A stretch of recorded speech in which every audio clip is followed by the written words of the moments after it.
क्या मोहन सरकार तेजी से काम कर रही है और बाकी स्टेट की तरह अब मध्य प्रदेश भी डेवलप स्टेट की तरह आगे बढ़ रहा है? बिल्कुल। मध्य प्रदेश की स्थिति लगातार बदलते हुए आ रही है। जो जैसे शिवराज जी की सरकार ने जो लगातार मध्य प्रदेश में विकास के कार्यों को, अब मोहन जी ने वहीं से उसको आगे बढ़ाने का काम किया और लगातार आप देख रहे हैं, लगातार जहां जिस चीज़ की आवश्यकता पड़ रही है हमारे मुख्यमंत्री जी लगातार उस चीज़ की घोषणा कर रहे हैं और सारी चीज़ें कामों को, सारे कामों का ही जहां बहुत सारे काम चालू भी हो गए हैं और बिल्कुल हमारी सरकार, मोहन सरकार लगातार विकास के काम कर रही है और मध्य प्रदेश बिल्कुल विकसित मध्य प्रदेश की तरफ अग्रसर है। और बहुत जल्द आप देखेंगे जो 2047 में हमारे प्रधानमंत्री जी का संकल्प है कि पूरे भारत को विकसित राष्ट्र बनाना है और उसमें एक मध्य प्रदेश सबसे प्रथम राज्य होगा मोहन जी के नेतृत्व में, आप देखिएगा। पर अब तो कांग्रेस पार्टी और राहुल गांधी का ये कहना है कि अगले प्रधानमंत्री तो राहुल गांधी ही होंगे इस देश के। तो राहुल गांधी का खुद हो सकता है अकेले अगर राहुल गांधी जी को ही वोट डालने का अधिकार दिया जाएगा ना पूरे भारत में तो ही बन सकते हैं।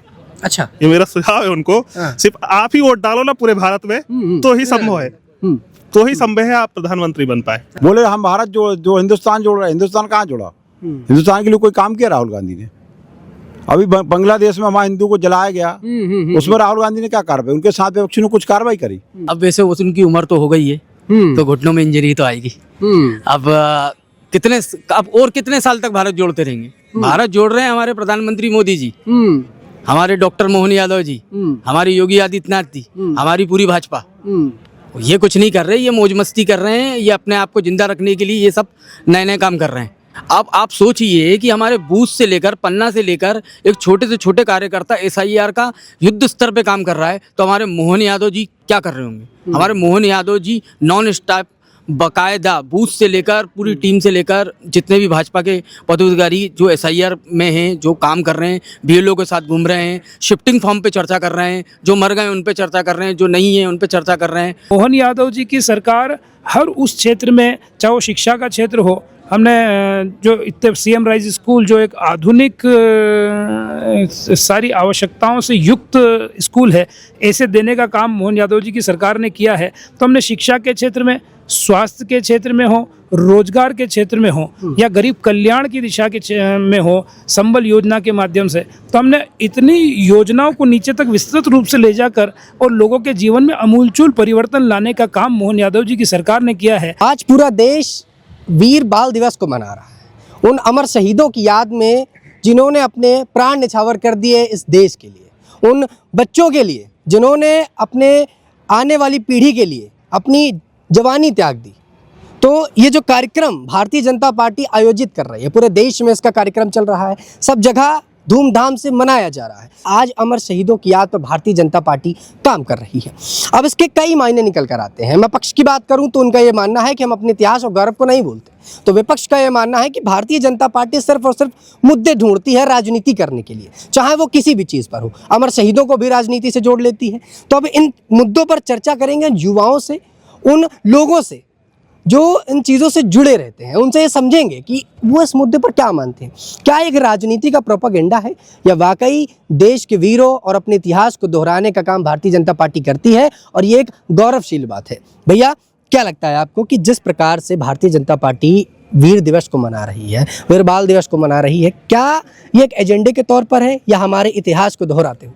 मैं सर्वप्रथम भारत के यशस्वी प्रधानमंत्री जी का धन्यवाद करना चाहता हूँ, जो कि वीर बाल दिवस उनने एक घोषित किया।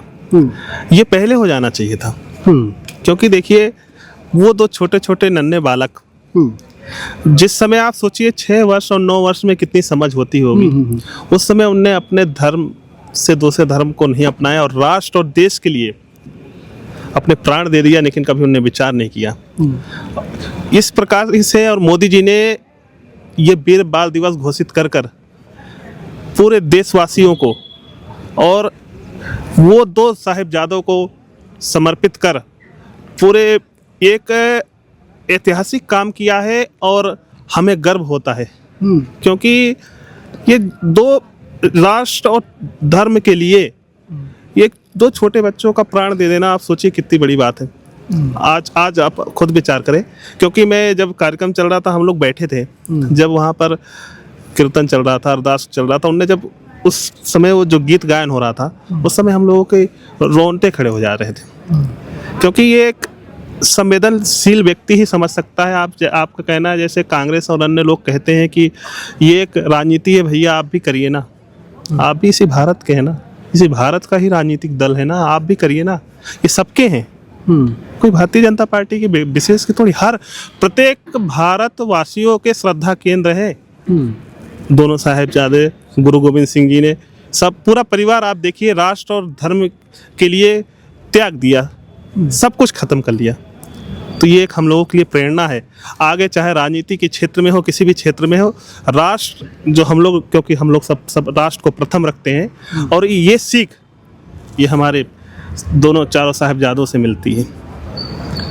जिस प्रकार के कार्यक्रम आज देश में होते हैं, जी, पहले ये सब ना होने का क्या कारण आप समझते हैं? क्या जो दूसरी पार्टियां रहीं, जो विपक्ष रहा, क्या कभी उसको अपने इतिहास से मतलब नहीं रहा, या वो इतिहास विरोधी हैं? जैसा कई बार मैं पक्ष के बयान सुनता हूं तो वो कहते हैं कि इतिहास के विरोधी कांग्रेस पार्टी है, कांग्रेस पार्टी नहीं चाहती कि कभी इतिहास को सही पन्नों में और स्वर्णिम अक्षरों में लिखा जाए, जैसा टूटा फूटा बाबर जैसे लोगों ने लिख दिया वैसा ही माना जाए।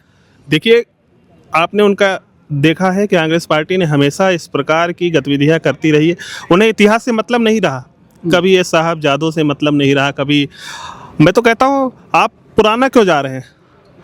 सरदार वल्लभ भाई पटेल उन्हीं के दल के लोग, इनने इतने ऐतिहासिक काम किया, लेकिन उनको सिर्फ एक परिवार दिखता है, एक परिवार ही सिर्फ उनको राष्ट्रवाद दिखता है। और उनकी, आप समझिए उनकी मानसिकता कितनी होगी। ये काम पहले भी हो सकते थे ना, आज क्या कब का विषय है। और ये तो एक आरोप है, ये तो इससे कुछ नहीं होना, क्योंकि हम लोग अपनी संस्कृति को, क्योंकि देखिए जो अपने इतिहास को, अपने संस्कृति को भूल जाएगा उसे मिटना पड़ा है। और हमें गर्व है हमारे इतिहास पर, हमें गर्व है इन योद्धाओं पर जो इन्हें राष्ट्र धर्म के लिए अपने प्राणों की आहुति दे दी। ऐसे लोगों पर हम लोगों पर गर्व है। और भारतीय जनता पार्टी का संकल्प है सांस्कृतिक राष्ट्रवाद। आपने उसमें ध्येय में पढ़ा होगा, उसमें एक लाइन लिखा है, सांस्कृतिक राष्ट्रवाद हमारा संकल्प है। और ये सांस्कृतिक राष्ट्रवाद को लेकर ही ये सारी चीज़ें, और हम अभी नहीं, हमें हमेशा से करते आ रहे हैं। आप अभी देखेंगे यहाँ पे भाजपा कार्य चल रहा, चाहे हमारे वैचारिक संगठनों से, बहुत पहले से हम लोग तो छोटे छोटे थे ना, जब हम विविध संगठनों में काम करते थे, तब भी हम इस कार्यक्रम को बनाते हुए आ रहे हैं। हमारे लिए कोई नया नहीं है। ये कांग्रेस को हो सकता है नया दिखता हो सकता है वो चार साहिबजादे उन्हें नहीं दिखे हों, उन्हें गुरु गोविंद सिंह जी नहीं दिखे हों, लेकिन हमारे लिए तो हमेशा आस्था और श्रद्धा के केंद्र रहे हैं और रहेंगे हमारे लिए। क्या लगता है जिस प्रकार से बांग्लादेश की स्थितियां चल रही हैं, बांग्लादेश को लेकर आज पूरे देश में माहौल है, खासतौर में युवाओं से बात करता हूं तो युवा का यह मानना है कि इस प्रकार के कृत्य पर सरकार को एक्शन लेना चाहिए, और ऐसे में विपक्ष का जवाब न आना, और बांग्लादेश के कृत्य को लेकर आप क्या कहें? आप जानते हैं ये बात कि आपने सवाल भी किया और उसका उत्तर भी दे दिया। वहाँ जो जिसके साथ वो सब कुछ हुआ कृत्य, कौन है वो? हिंदू है। तो ये विपक्ष क्यों बोलेगी? उन्हें तो राजनीति करना है, उन्हें सिर्फ जाति पर, एक धर्म पर ही बोलना होता है। उनको हिंदुओं से मतलब नहीं है, अन्य किसी समुदाय से मतलब नहीं है। अगर यही कोई अन्य वर्ग का व्यक्ति होता ना, अब तक ये छाती पीटने लगते, यहाँ से लेके दिल्ली तक धरने पे बैठ जाते, आंदोलन करते, जगह जगह चिल्लाते कि ये सरकार नहीं करी। लेकिन आपने कहा कभी एक भी शब्द अगर किसी के भी नेता, आप बताइए अगर निकला हो, मेरे ध्यान में तो नहीं है, आपको हो सकता पता हो, लेकिन मेरे ध्यान में नहीं किसी बड़े नेता का कोई भी एक शब्द आया हो। और यही अगर दूसरे वर्ग का होता तो ये पूरे देश में चिल्लाते, जगह जगह धरने करते, रोते कि ऐसा हो गया वैसा हो गया। ये उनका, इनके सारी चीज़ें, उनका एक भाव दिखता है कांग्रेस की किस वर्ग को लेकर क्या काम करती है, और उसकी मानसिकता इससे दर्शाती है कांग्रेस पार्टी की। अब एक सवाल कि क्या डॉक्टर मोहन यादव जमीनी स्तर पर उतना बेहतर काम कर पा रहे हैं? क्योंकि कई कार्यक्रम जब आयोजित होते हैं, अभी हाल फिलहाल में बैतूल में कार्यक्रम हुआ और 350 करोड़ से ज़्यादा का शिलान्यास वहाँ पर किया गया, और ये कहा गया कि आने वाले टाइम पर मेडिकल कॉलेज जैसी और सुविधाएं मध्य प्रदेश को मिलेंगी। क्या मोहन सरकार तेजी से काम कर रही है और बाकी स्टेट की तरह अब मध्य प्रदेश भी डेवलप स्टेट की तरह आगे बढ़ रहा है?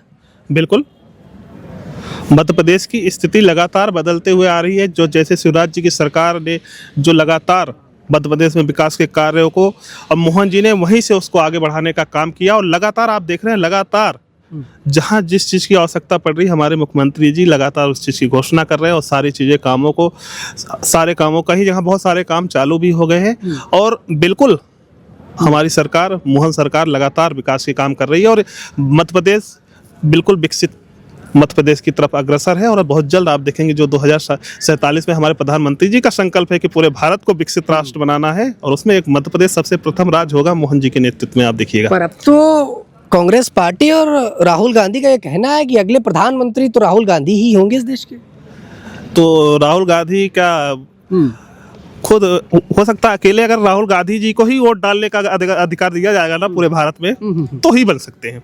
अच्छा, ये मेरा सुझाव है उनको। हाँ। सिर्फ आप ही वोट डालो ना पूरे भारत में, तो ही संभव है, तो ही संभव है आप प्रधानमंत्री बन पाए। अच्छा, जनता की मूड नहीं, आप कहाँ नरेंद्र मोदी जी जैसा नेता एक तरफ, और आप राहुल गांधी की तुलना मुझे लगता है कहीं से कहीं तक, दूर दूर तक हमारा एक बूथ अध्यक्ष भारी पड़ जाएगा उन पे, राहुल गांधी पर, बिल्कुल नेता प्रतिपक्ष पर। बिल्कुल भारतीय जनता पार्टी का एक बूथ अध्यक्ष से आप मुकाबला करवा दीजिए तो वहां भी वो परास्त ही होंगे। उन्हें क्या मानते साहब, राहुल गांधी और प्रधानमंत्री मोदी का कोई आमना सामना कोई टक्कर है? कोई टक्कर नहीं, मोदी के सामने राहुल गांधी कुछ भी नहीं है। नेता प्रतिपक्ष है तो अब तो उनकी पार्टी और स्वयं वो बोलते हैं कि प्रधानमंत्री जी कभी मुझसे 1-to-1 डिबेट कर लें, कभी आमने सामने आ जाए, और अगर परास्त ना हो जाए तो कहें। वो हो जाए 1-to-1 ले ले मोदी से, लेकिन मोदी जी के मुकाबला नहीं कर पाएंगे राहुल गांधी। मोदी मोदी है देश के। क्या खास देखते हैं आप मोदी जी में ऐसा? मोदी जी में खास ऐसा देखते हैं कि हमारे माननीय प्रधानमंत्री मात्र 3 घंटे सोते हैं, बाकी 21 घंटे काम करते हैं। हाँ, ये सबसे खूबी है। और हर समाज, धर्म, जाति सबको लेके चलते हैं, छोटे छोटे लोगों को लेकर चलते हैं, देश के लिए सोचते हैं, देश के लिए काम करना चाहते हैं, वो देश के लिए सोचते हैं। बाकी लोग अपना देश के लिए नहीं सोचते, जो देश के लिए सोचते हैं वो महान है। अपन मातृभूमि के लिए जिए, देश के लिए जिए। तो राहुल गांधी और प्रियंका गांधी संसद में कहती तो हैं कि देश प्रेम के लिए क्या काम कर रही है बीजेपी सरकार, सिर्फ और सिर्फ नाम ही तो बदल रही, स्टेशनों का, जगहों का, और क्या काम कर रही है? नहीं नहीं नहीं, नाम बदलने से नहीं होता। नाम इसलिए बदल रहे हैं कि जो पूर्व नाम कांग्रेस द्वारा मुगल शासन में रखे गए थे, उनको चेंज करके वर्तमान में जो वहाँ लोग हैं उनके नाम पे इसलिए रखा जा रहा है कि उनके जाने पहचाने लोग, नई पीढ़ी आए। रानी कमलावती यहाँ की रानी है, उनको जाने कि रानी कमलावती रही यहाँ रानी है, इसलिए उसके नाम पे किया गया स्टेशन। आने वाली पीढ़ी को पता कैसे चलेगा? वो तो हबीबगंज जाने कि हबीबगंज कौन है, हबीबगंज मुसलमान शासन का नाम है, इसलिए उसको चेंज किया गया। नर्मदापुरम रखा गया, नर्मदा जी के नाम से नर्मदापुरम रखा गया, नर्मदापुरम नर्मदा जी के नाम से रखा गया। शिकायत तो यही है ना कांग्रेस पार्टी की कि भारतीय जनता पार्टी केवल हिंदुओं के पक्ष में काम कर रही है, केवल हिंदुओं की चीजों पर काम कर रही है, मुस्लिमों का क्या? नहीं, ऐसा नहीं है। भारतीय जनता पार्टी सब धर्म समाज देश के लिए काम करती है, सबको लेकर चलती है। हिंदू, मुस्लिम, सिख, ईसाई सब भाई भाई सबके लिए काम कर रही है, सबकी विचारधारा में काम कर रही है। ये कांग्रेस की छोटी मानसिकता है, उसका वोट बैंक है कांग्रेस, इसलिए वो कांग्रेस एक ही वोट बैंक पे काम करना चाहती, लेकिन भारतीय जनता पार्टी एक वोट बैंक पे काम नहीं करना चाहती। भारतीय जनता पार्टी सबको लेकर चलती है, सबका साथ, सबका विकास। छोटा से बड़ा सब एक कार्यकर्ता एक समान है। छोटे छोटे व्यक्ति को उठा के, जैसे बिहार में देखिए माननीय हमारे राष्ट्रीय अध्यक्ष जी बने अभी नवीन नितिन जी, 45 साल की उम्र में है और छत्तीसगढ़ के प्रभारी रहे, उनने वहाँ काम किया, पार्टी ने देखा, उनको सम्मान दिए। तो बीजेपी में यही अंतर है, जो काम करेगा देश के लिए करेगा उसको उच्च उच्च पदों में पहुंचाएंगे। जैसे कार्यक्रम चल रहा है अभी, ये वीर बाल दिवस का कार्यक्रम हुआ, क्या मानते हैं सिखों के लिए भारतीय जनता पार्टी उतना बेहतर काम कर पा रही है? क्योंकि जब मैं आम आदमी पार्टी के एक मुख्यमंत्री हैं भगवंत मान, उनके बयान सुनता हूं तो वो कहते हैं कि पंजाबियों सिखों के लिए भारतीय जनता पार्टी क्या कर रही है, वो तो हमारी सरकार थी जो उनके लिए काम कर रही है। पर जब मैं विपक्ष के बयान सुनता हूं कांग्रेस पार्टी के या अखिलेश यादव जो उत्तर प्रदेश में काजिब है, वो ये बोलते हैं कि भारतीय जनता पार्टी सिर्फ विशेष कम्युनिटी के लिए, जैसा मैंने पहले भी सवाल में कहा, विशेष एक कम्युनिटी के लिए काम कर रही है, बाकी के लिए नहीं। क्या मानते हैं आप? नहीं, ऐसा कुछ नहीं। भारतीय जनता पार्टी हर धर्म समाज सबके लिए काम करती है, सबको सम विचारधारा को लेकर चलती है। ये वीर बाल दिवस आज से थोड़ा मना रहा है, पहले से मनाया जा रहा है। अब इसको नई पीढ़ी को अपन बताएंगे कैसे? नई पीढ़ी को जानकारी होना चाहिए। ये पाठ्यक्रम में भी लाया जा रहा है, हमारे माननीय मुख्यमंत्री जी ने बोला है इसको पाठ्यक्रम में लाएंगे। मोहन यादव जी ने बोला है इसको पाठ्यक्रम में लाएंगे। नई पीढ़ी तक पता चलना चाहिए, देश को जानकारी होना चाहिए, हर एक छोटे छोटे कार्यकर्ता को पता चलना चाहिए ये वीर बाल दिवस कैसे मनाया, क्यों मनाया जाता, इसका मोटो क्या है, इसलिए इसको मनाया जाता है वीर बाल दिवस। गुरु तेग बहादुर के पुत्रों को बोले आप धर्म परिवर्तन करो, लेकिन उनने अड़े रहे, धर्म परिवर्तन नहीं की, देश के लिए उनने अपनी जान दे दी, उनको दीवारों में चुनवा दिया गया, लेकिन उन्हें मुस्लिम धर्म स्वीकार नहीं किया।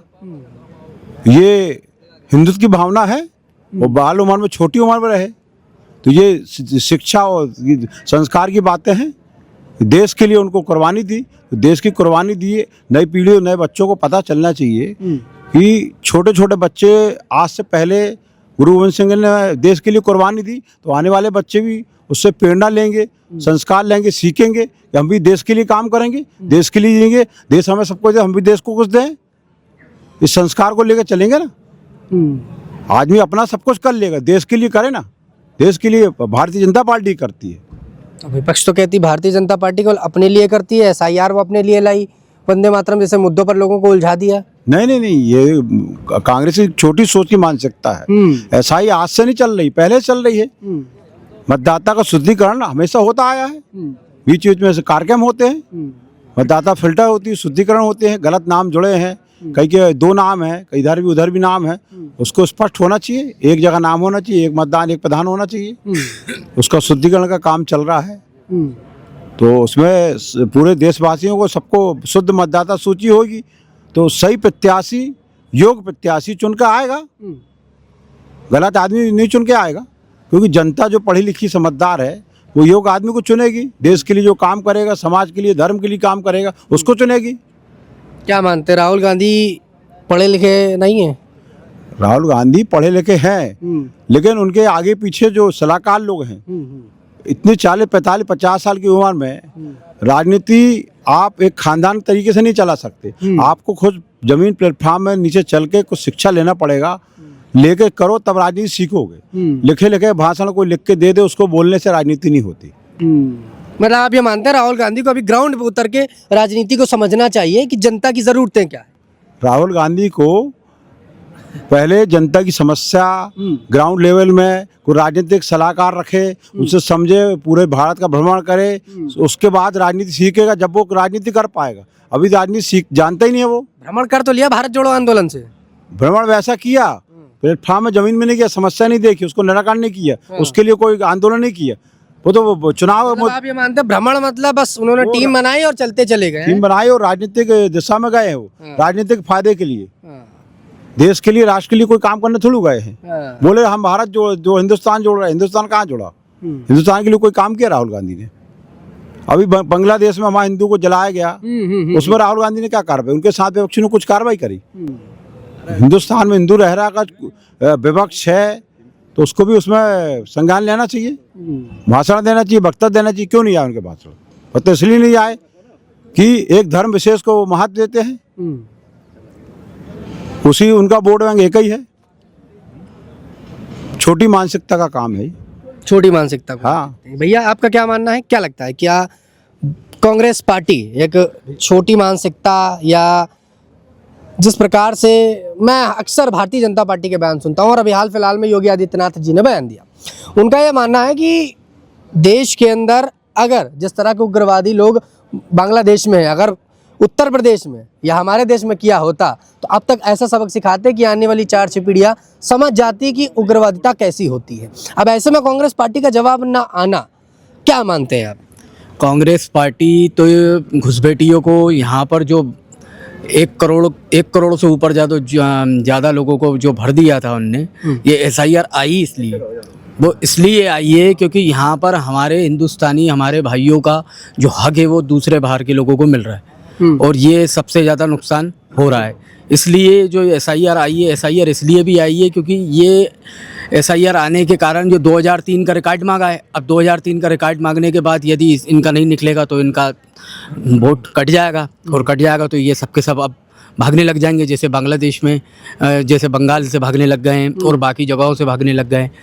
ये चीज़ तो मेरा ये मानना है कि SIR ये हर 5 साल 10 साल के बीच में होना चाहिए, जिससे ये थोड़े बहुत कीटाणु है ना, वो भी धीरे धीरे और तरीके से साफ हो जाएंगे। क्योंकि SIR अभी जो हो रहा है, कहीं ना कहीं से वो कोई ना कोई रिश्ता बना ही ले रहे हैं, कहीं ना कहीं से कोई ना कोई रिकॉर्ड ला ही रहे हैं कि 10 साल का, 5 साल का, कैसे ना कैसे करके। यदि ये SIR 10 साल बाद भी फिर से होगी तो इससे जो भी बचे कुचे हैं वो भी गायब हो जाएंगे। SIR को आप ठीक मानते हैं ग्राउंड SIR सबसे बढ़िया चीज़ है। SIR में अब कोई भी आदमी है, किसी भी देश में रह रहा हो, कहीं भी कर रहा हो, कोई बाहर का आदमी या हमारे लोगों का हक मार ले और यहाँ पर काम रोजगार सब कुछ डाल ले, सब कर ले, और दूसरी जो पार्टी है हमारी कांग्रेस पार्टी, उन लोगों को सपोर्ट कर दे। सपोर्ट करने के बाद उनका बढ़िया व्यापार बना दे, क्योंकि वोट डाल रहे हैं, पैसे से सब चीज़ से मदद कर दे, वो देश के नागरिक हो जाएं। इससे हमारे देश के जो लोग हैं, जो बेचारे जिनके पूर्वजों ने इस देश में अपनी कुर्बानियाँ दी हैं, सब कुछ करा है इस देश के लिए, उनका हक तो ये मार ही देंगे ना बाहर के लोग। तो इसलिए जितना जल्दी हो सके कि इन लोगों को हमारे भारत देश से इनको भगाई देना चाहिए। अच्छा, क्या मानते हैं, क्या डबल इंजन की सरकार काम ठीक कर रही है? केंद्र में बैठे मोदी जी और आपके राज्य में बैठे मोहन यादव। डबल इंजन की सरकार का तो कोई जवाब ही नहीं है। काम तो बहुत किया जा रहा है। अब आप अभी आप आयुष्मान कार्ड देख लीजिए, इसमें हिंदू मुस्लिम तो नहीं है, सबको समान अधिकार मिल रहा है। अब हमेदी हॉस्पिटल चले जाइए, हिंदुओं से ज़्यादा वहाँ मुसलमान इलाज करा रहे हैं, तो इसमें भेदभाव कहाँ है?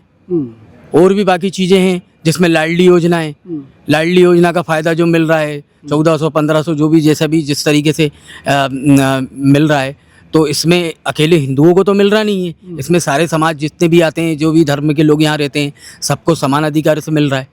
तो इसमें ये बार बार कांग्रेस पार्टी ये कहती है कि बीजेपी हमेशा हिंदुत्व की बात करती है, हिंदुत्व की बात थोड़ी करती है। यहाँ तो मुसलमान भी सबसे ज़्यादा फ़ायदा उठा रहा है, तो ये इसमें भेदभाव वाली बात ही नहीं है। तो ये बात से तो मैं खंडन करता हूँ कांग्रेस की। और रही राहुल गांधी की बात, तो राहुल गांधी जी भारत जोड़ो यात्रा में लगे हुए थे। अरे जो हमारा देश है वो टूटा कहाँ है जो जोड़ोगे? हम तो सब समान हैं, हम तो सब वो हैं। जोड़ने के लिए क्या है, 100 200 500 लोगों को ले जाके रोड जाम कर दिया और चले गए, बोले भारत जोड़ो, और 10-50 लोगों ने स्वागत अभिनंदन वंदन कर दिया, हो गई भारत जोड़ो यात्रा। इससे क्या हो जाएगा? इससे कुछ हुआ है क्या? भारतीय जनता पार्टी को इससे कोई नुकसान हुआ है क्या? कुछ नहीं हुआ। आधे से ज़्यादा कुछ कार्यकर्ता लोग होंगे जैसा था, और इससे ज़्यादा कुछ। राहुल गांधी तो कहते हैं मैंने भारत जोड़ने के लिए इतना पैदल चला, कश्मीर से कन्याकुमारी तक पैदल चलने का जो मैंने निर्णय लिया, उनके घुटनों में इंजरी आ गई, वो इतना चले कि उनके घुटनों में प्रॉब्लम आ गई, और किस लिए? सिर्फ देश के लिए। अब वैसे उनकी उम्र तो हो गई है, तो घुटनों में इंजरी तो आएगी। अब कितने साल तक भारत जोड़ते रहेंगे? भारत जोड़ रहे हैं हमारे प्रधानमंत्री मोदी जी, हमारे डॉक्टर मोहन यादव जी, हमारी योगी आदित्यनाथ जी, हमारी पूरी भाजपा। ये कुछ नहीं कर रहे, ये मौज मस्ती कर रहे हैं, ये अपने आप को जिंदा रखने के लिए ये सब नए नए काम कर रहे हैं, और कुछ नहीं। अब इनके वैसे तो भारतीय जनता पार्टी ने अब इन्हें घर तो बैठा दिया है, थोड़े बचे कुछ लोग हैं ये भी घर बैठ जाएंगे, ये कुछ नहीं करेंगे, घर में बैठ के बस देखेंगे कि क्या है क्या नहीं।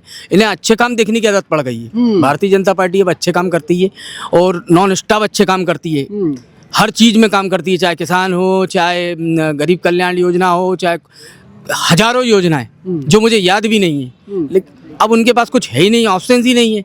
यहाँ 24 घंटे भारतीय जनता पार्टी का कार्यकर्ता एक्टिव रहता है, हर कार्यक्रम से लेकर, हर चीज़ से लेकर, बूथ स्तर से लेकर, अपने क्षेत्र की समस्याओं से लेकर, हर चीज़ से लेकर। ये हमसे कहाँ जीतेंगे? नहीं जीत सकते ये हमसे। वहाँ भारतीय जनता पार्टी का कार्यकर्ता राजनीति के लिए नहीं, राष्ट्रनीति के लिए निकला है। राहुल गांधी का तो अगली पंचवर्षीय ऐसा है कि प्रधानमंत्री की कुर्सी पर तो वही बैठेंगे, तो चल रहा है। हाँ, वो तो उनका तो यही चलता है, वो घूम फिर के मम्मी, उनकी मम्मी, लड़का, बहन, वो यही चलता रहता घूम फिर के। वो आपस में दोनों तीनों मिलके वो राष्ट्रीय अध्यक्ष और क्या नाम है प्रधानमंत्री, और वो सब खुद ही बन जाते हैं। अच्छा, हाँ, उनका यही चलता है। क्या लगता है देश की जनता प्यार कांग्रेस को दे पाएगी आने वाले वक्त पे? कांग्रेस अब प्यार के लिए बची नहीं है। कांग्रेस ने इतने बुरे काम कर दिए हैं इस देश के लिए, इतना नुकसान कर दिया है देश के लिए, देश के लोग अब समझने लग गए। राहुल गांधी तो मोहब्बत की दुकान खोल कर बैठे इस देश में। मोहब्बत की दुकान तो नहीं खोल के बैठे, ऐसा तो उनके चरित्र से कुछ समझने नहीं आता मुझे। वो अपने कार्यकर्ताओं का अपमान कर देते हैं, वो कुछ भी बोल देते हैं। सोना बनाऊंगा, ऐसी मशीन जाएगी और ऐसा होगा, आलू का सोना कर दूंगा, सोने का आलू कर दूंगा, पता नहीं क्या क्या बोलते हैं। अब ये सब बातें उन पर शोभा थोड़ी देती है, ये सब बातें उन्हें नहीं करना चाहिए। उन्हें अब कुछ नहीं करना चाहिए, उन्हें बढ़िया संन्यास ले लेना चाहिए, या इटली मिटली चले जाना चाहिए उन्हें, बढ़िया वहाँ से देखते रहना चाहिए। राष्ट्र हमारा भारत देश पूरी दुनिया में छाने वाला है अब हमारे प्रधानमंत्री जी के नेतृत्व में। क्या मानते हैं विश्व गुरु बनने की बात जो भारतीय जनता पार्टी करती है, क्या वक्त आ रहा है वो विश्व गुरु बनने का? विश्व गुरु तो बनना चालू हो गया है अब, क्योंकि क्या है, अब बाकी जो पार्टियां थी, अब ये पार्टियों का कुछ रहा नहीं गया है।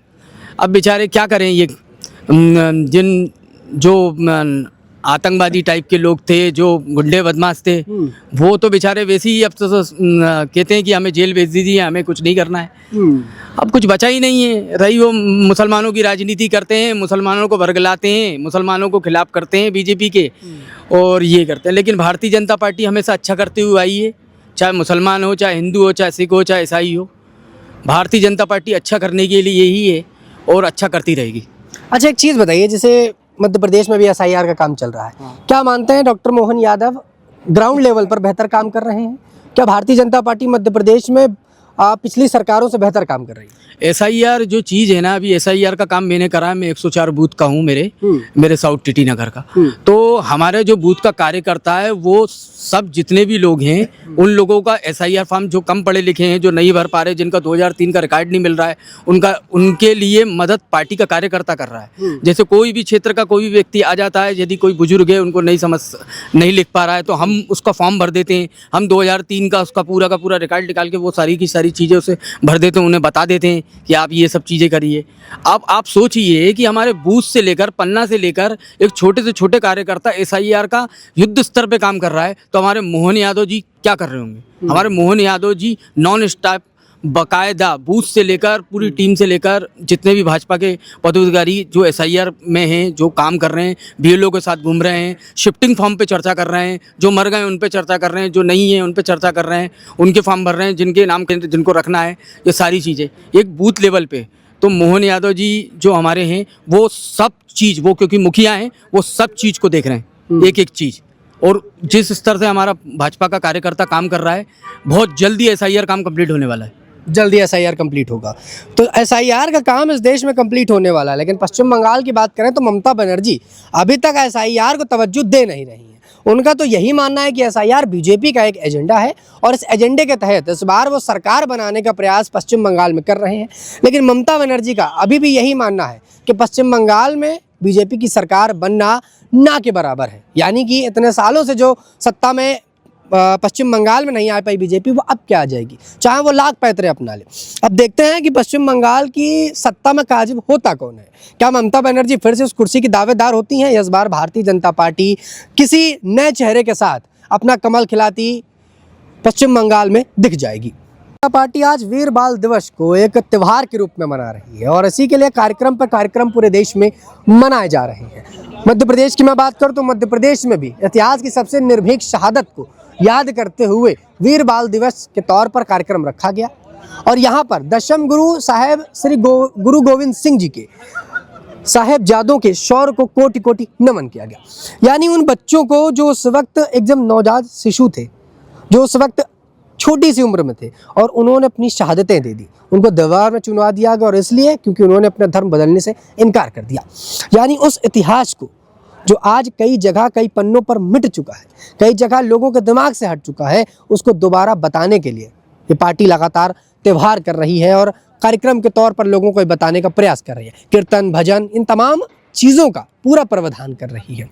तो अब ये तमाम बातें हमने जनता से भी करेंगे और उनसे भी समझेंगे कि इस शहादत को, इस वीर जो गुरु गोविंद सिंह के जो शहादत थी, जो बच्चों की शहादत थी, उसको लेकर क्या मानते हैं और क्या ग्राउंड लेवल पर मोहन यादव की सरकार काम कर रही है। और जिस प्रकार के कृत्य भारतीय जनता पार्टी उठाती है या जिस प्रकार के मुद्दों को उठाती है, उस पर विपक्ष क्या अपने जवाब देता है और क्यों नहीं देता है।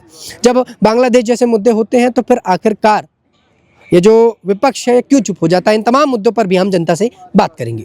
केंद्र सरकार के द्वारा वीर बाल दिवस को जो उत्साहित के तौर पर मनाया जा रहा है, जहां एक तरफ पूरा देश क्रिसमस मना रहा है, तो वहीं अपने इतिहास को भी भारतीय जनता पार्टी नहीं बोल रही है। इस मुद्दों को लेकर थोड़ा सा बात करेंगे। क्या लग रहा है सर कि भारतीय जनता पार्टी अपने मूल मुद्दों के साथ साथ जो हिंदुत्व की पुरानी छवियां हैं या पुरानी इतिहास, उसको लेकर आगे बढ़ रही है?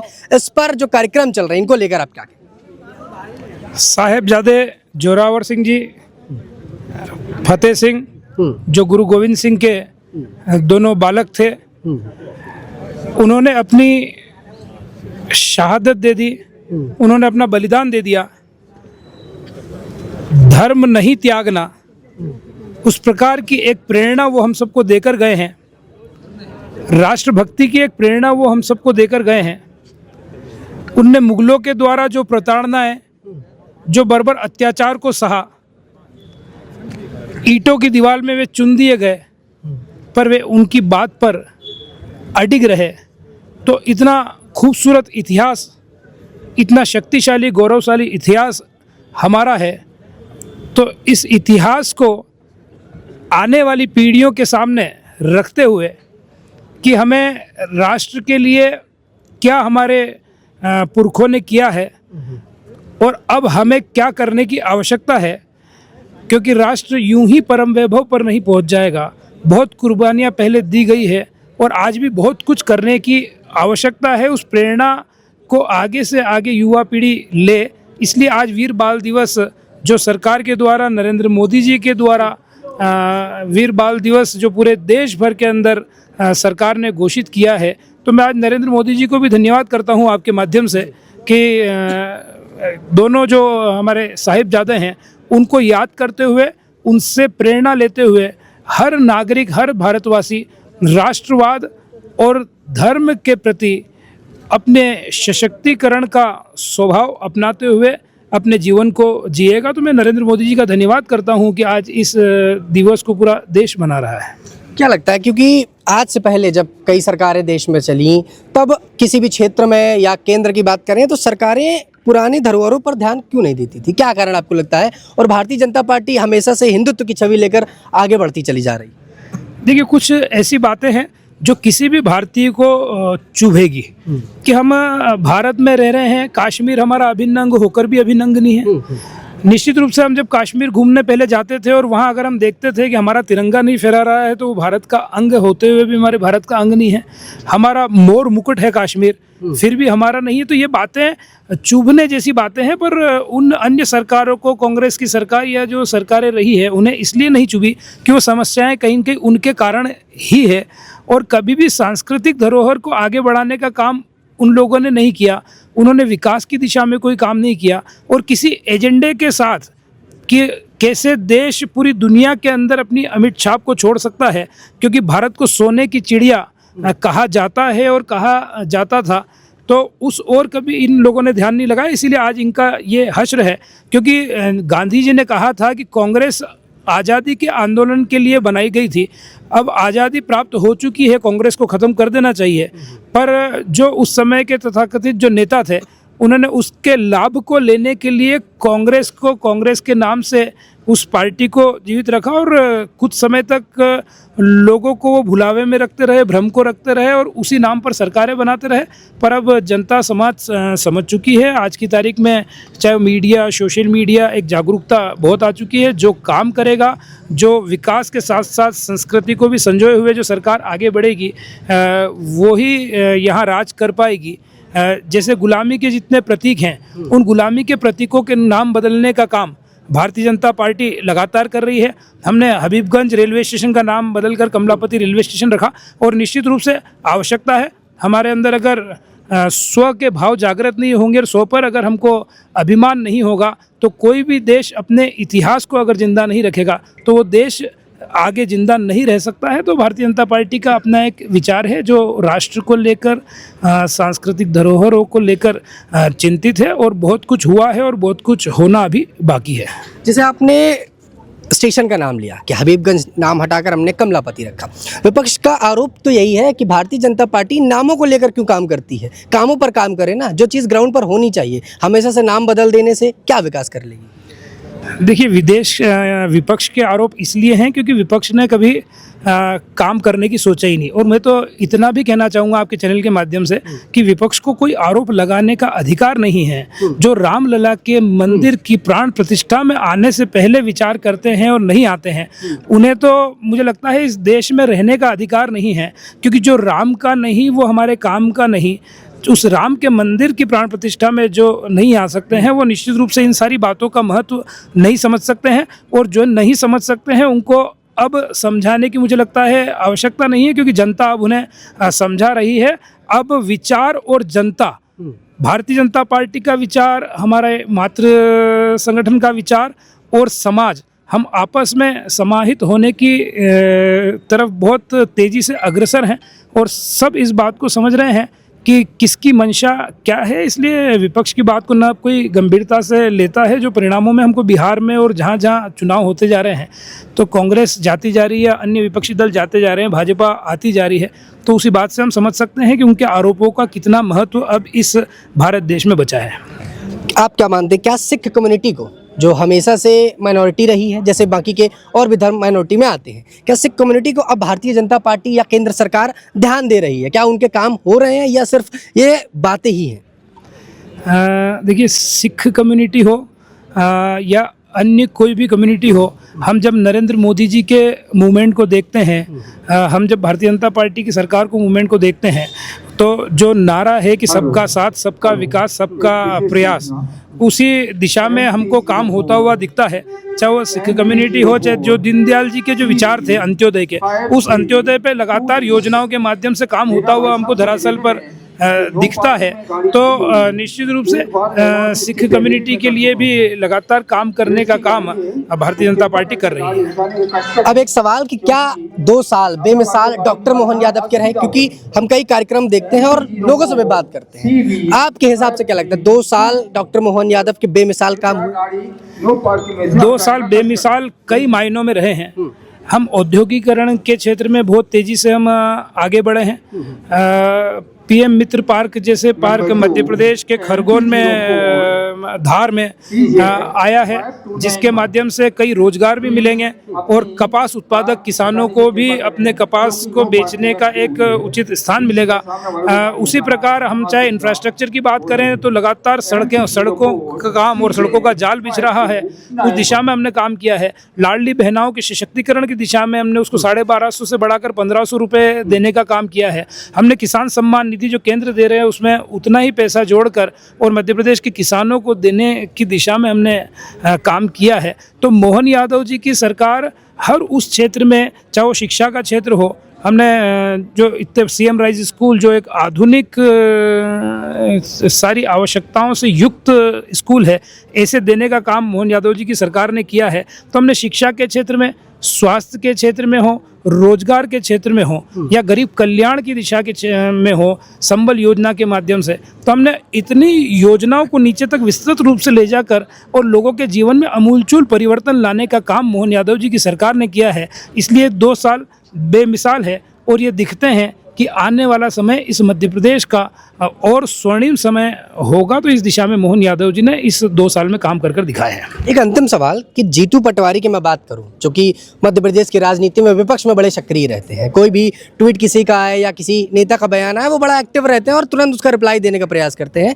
क्या लगता है जीतू पटवारी जैसे लोग जब ये टिप्पणी करते हैं कि ग्राउंड लेवल पर, और ख़ासतौर जब इतनी जगह सरकार चल रही भारतीय जनता पार्टी की, तो मध्य प्रदेश में वो ज़्यादा आरोप लगाते हैं कि विफलता से काम हो रहा है? देखिए, जीतू पटवारी जी क्या क्या टिप्पणी करते हैं वो हमको मालूम है। वो मातृशक्ति के लिए क्या टिप्पणी करते हैं वो मैं दोबारा आपके सामने और नहीं, मुझे लगता हम जैसे लोग तो कर भी नहीं सकते हैं। तो वे क्या टिप्पणी करते हैं हम सब समझ सकते हैं। उनकी भाषा किस प्रकार की है वो भी हम सब लोग समझ सकते हैं। और सिर्फ टिप्पणी कर देने मात्र से या मध्य प्रदेश के लिए कुछ कह देने मात्र से या सरकार के लिए कुछ कह देने मात्र से वो कोई समाज जनता का विश्वास हासिल कर लेंगे, वो हो नहीं सकता। तो विपक्ष भी अपनी अच्छी भूमिका का निर्वहन करे, जो विपक्ष को करना ही चाहिए, सकारात्मक भूमिका का निर्वहन करे जो विपक्ष को करना चाहिए। पर जीतू पटवारी जी के जो बयान हैं उसमें कितना हल्कापन है हम जब लगातार देखेंगे तो जीतू पटवारी जी के लिए क्या कहना चाहिए। मुझे लगता है कि जैसा मैंने कहा मातृशक्ति के लिए, तो उनको तो उनके शब्दों को संभालना और फिर विपक्ष की भूमिका इस तरीके से अपने आप में परिवर्तन लाने चाहिए ताकि लोग उन्हें भी गंभीरता से लें और पक्ष को भी अगर कोई चीज़ें हैं जो जोड़ना चाहिए विपक्ष के कहने पर तो वो जोड़े, पर अगर वो गंभीरता से कहेंगे तो सारी चीज़ों को गंभीरता से लिया जाएगा। मैं क्या बात है, केंद्र में कभी कांग्रेस पार्टी की वापसी हो सकती है? न तो केंद्र में कांग्रेस की वापसी हो सकती है, न राज्यों में कांग्रेस की वापसी हो सकती है। कांग्रेस एक एजेंडा विहीन पार्टी है, कांग्रेस मुद्दा विहीन पार्टी है और कांग्रेस जब राम पर प्रश्न खड़े करती है, कांग्रेस राम सेतु पर प्रश्न खड़ा करती है, तो ऐसी पार्टी इस भारत के अंदर जितने समय अस्तित्व में रही वो उनका भाग्य था और हम सब भारतीयों का दुर्भाग्य था, पर अब ऐसा नहीं होगा। अब कहीं कांग्रेस नहीं आएगी, जहां चुनाव होंगे वहां भारतीय जनता पार्टी और भारतीय जनता पार्टी का विचार जीतेगा।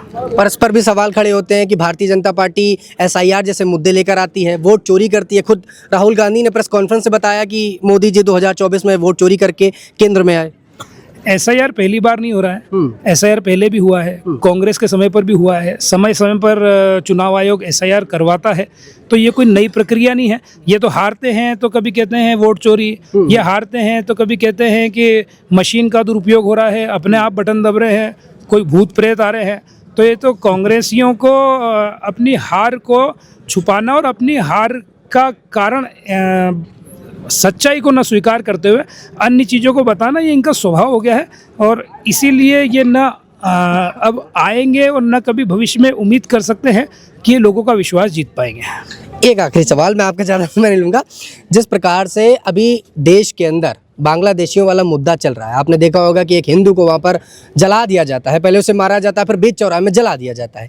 ऐसे में विपक्ष शांत रहता है। तो योगी जी खुद बोलते हैं कि जब राम मंदिर जैसे मुद्दे आते हैं तो विपक्ष ट्वीट पे ट्वीट करता है, पर जब आज जैसे ज्वलंत मुद्दे हैं तो विपक्ष बात क्यों करना नहीं चाहता? विपक्ष इसलिए बात नहीं करना चाहता, तो विपक्ष के जो सहयोगी दल हैं, जो उनके सहयोगी पार्टियां हैं, वो ही उन सब घटनाओं के पीछे का कारण है और इसीलिए विपक्ष चुप रहता है। और अब हम देख रहे हैं कि सारे चोर एक साथ जब एकत्रित होते हैं तो वो चोरी की शिकायत कर नहीं सकते, इसलिए विपक्ष इन सारे मुद्दों पर सदैव चुप रहता है और चुप रहता ही आएगा, क्योंकि वो चारा घोटाला वाले लोग तो इनके साथ हैं, आम आदमी पार्टी वाले लोग जो घोटालों में लिप्त हैं वो इनके साथ हैं। आज हर वो दल जो बेईमानी कर रहा है, जो गलत कर रहा है, वो इनके साथ है, इसलिए उन दलों का वो विरोध नहीं कर सकते हैं। मतलब इन्हीं सब लोगों का मिलकर जो महागठबंधन बना है, जिनकी आप बात कर रहे हैं। जी, वो महागठबंधन ही है जो अपने आप में गड़बड़ बंधन है और उस गड़बड़ बंधन के लिए खुद कैसे स्वीकार लें कि ये हो रहा है। इसलिए कांग्रेस कभी इन मुद्दों पर नहीं बोलती है। ठीक सर।